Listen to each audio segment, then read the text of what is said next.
오늘은 하나님의 사람은 이라는 제목으로 말씀을 전하겠습니다. 다윗과 솔로몬이 통치하며 이어져 오던 통일 왕국은 이제 둘로 나누어지게 되었습니다. 북왕국 이스라엘은 여로보암이, 남왕국 유다는 솔로몬의 아들 르호보암이 다스리게 되었습니다. 북왕국 이스라엘의 여로보암 왕은 백성들이 유다에 있는 예루살렘 성전으로 제사를 드리러 가게 되면 그들이 르호보암 왕이 다스리는 유다로 돌아가게 될까봐 염려하였습니다.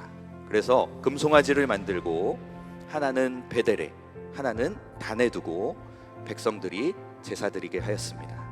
또 레위 자손이 아닌 보통 백성으로 제사장을 삼았습니다. 심지어 절기를 변경해서 지키게 하였습니다. 하나님께서는 이와 같은 악한 일을 경고하기 위해 유다로부터 하나님의 사람을 베델로 보내십니다. 이름이 기록되어 있지 않는 이 익명의 하나님의 사람을 통해서 하나님께서는 여로보암 왕에게 경고하십니다. 하나님의 사람인 우리도 하나님께서 부르시고 또 죄악된 세상으로 보내셔서 하나님의 말씀을 선포하게 하십니다. 오늘 말씀을 통해서 하나님의 사람은 어떻게 해야 하는지를 깨닫고 말씀대로 행하는 저와 여러분이 되기를 간절히 바랍니다.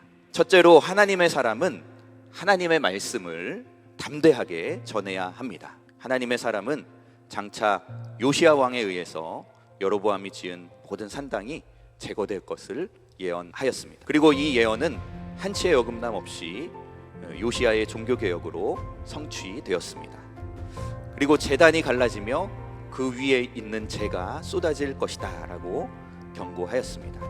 곧 하나님의 사람의 이 경고대로 제단이 갈라지며 재가 쏟아졌습니다. 이 시기는 여로보암이 처음 왕이 되어서 왕권을 강화하던 때였기 때문에 강력한 왕권을 휘두르며 포악한 정치를 하던 때였습니다. 아무리 하나님의 사람이라고 하여도 절대 왕권을 가진 군주 앞에서 바른 말을 한다는 것은 보통의 용기로는 어려운 일이었습니다. 그럼에도 불구하고 하나님의 사람은 하나님의 명령에 따라서 받은 사명을 감당하기 위해 의연히 여로보암 앞에서 강력하게 경고하였습니다. 우리의 선배 목사님들 일제 치하에서도 또 공산 정권 아래서도 하나님의 말씀을 담대하게 전하셨습니다. 목사님들뿐만 아니라 우리 모든 성도는 하나님의 사람인 줄로 믿습니다. 우리는 죄악된 세상에 하나님의 말씀을 담대하게 전해야 합니다. 둘째, 하나님의 사람은 미혹에 넘어지지 말아야 합니다. 여로보암이 그 하나님의 사람을 잡으라 라고 말하면서 손을 펼 때 그 손이 말라 굳어져 버렸습니다. 하나님의 사람이 하나님께 은혜를 구하자 여로보암의 손이 다시 전과 같이 움직일 수 있게 되었습니다. 여로보암 왕은 그 사람이 범상치 않음을 깨닫게 되었습니다. 나와 함께 우리 집에 가서 쉽시다.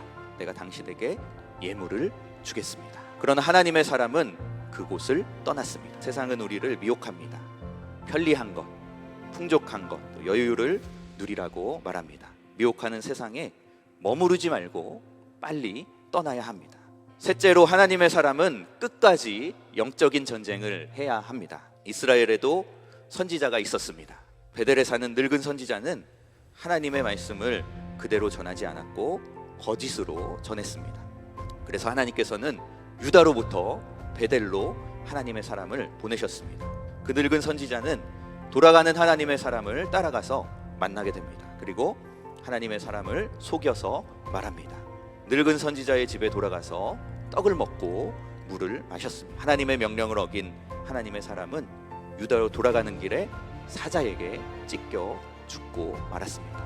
하나님의 사람은 끝까지 영적 전쟁을 해야 합니다. 여로보암 왕의 제의를 단호하게 거절하고 하나님의 명령을 따라 유다로 되돌아갔던 하나님의 사람은 베델의 늙은 선지자의 제의를 거절하지 못하고 하나님의 명령을 어기고 말았습니다. 우리가 한번 영적으로 승리했다고 해서 만족하면 안 됩니다. 사탄의 공격은 계속되기 때문입니다. 하나님의 사람은 하나님의 말씀을 담대하게 선포하고 또 미혹에 넘어지지 말고 끝까지 영적인 싸움 가운데 승리해야 될 줄로 믿습니다. 하나님의 사람으로 승리하는 오늘 하루가 되시기를 주님의 이름으로 축원합니다.